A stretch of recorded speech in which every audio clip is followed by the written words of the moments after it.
Tu, per quanto riguarda Maria Costa, parli di una duplice attitudine, appunto, riferimento è una poetessa popolare, quella poi tu dici è testuale, mi piace molto questa espressione, portatrice attiva di uno sterminato patrimonio di memorie orali. Sì, perché... E divenendo, per questo motivo, poi è diventata appunto punto di riferimento di linguisti, antropologi. Assolutamente. Io ricordo che dei vocaboli utilizzati da Maria nelle sue poesie sono stati recepiti e inseriti nell'ormai storico vocabolario siciliano di Giorgio Pizzicco.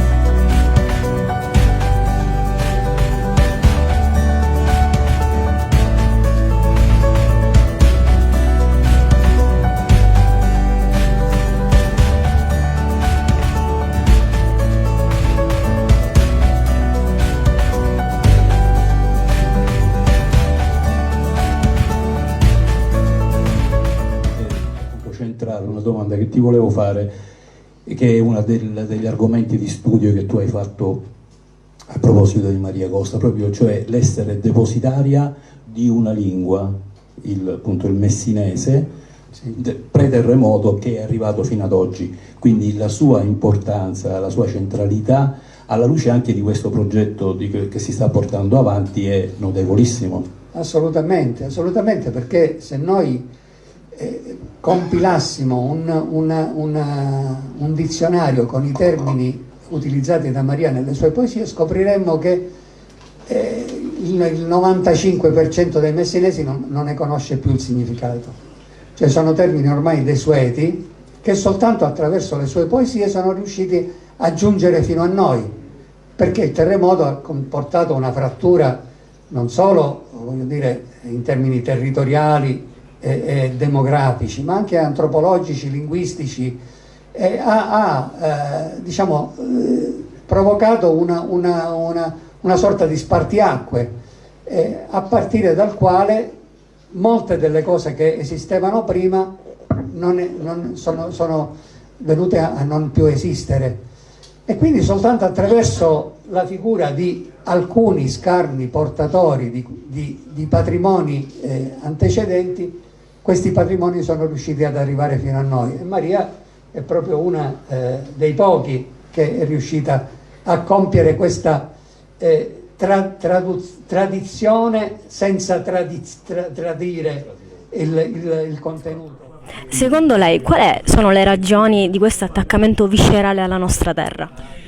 Ecco, questa è una bellissima domanda, è una cosa che mi pongo continuamente, perché continuamente rinnovo il mio attaccamento. Io ho lavorato per moltissimo tempo in Calabria, quindi un posto vicino, di rimpettaio, però per me il ritornare ogni volta in Sicilia, ritornare a Messina, costituisce un modo per recuperare quello che sono dentro di me realmente, in maniera molto forte, in maniera molto profonda. Grazie.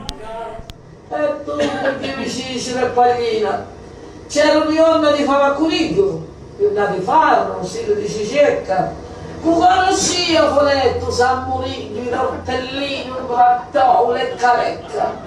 Mi ricordo che mi nasce piano piano, tu stavi su una corda a Fondecacco, poi in chi aveva fa la macco e diceva, chi sta Pippo, chi sta Tale.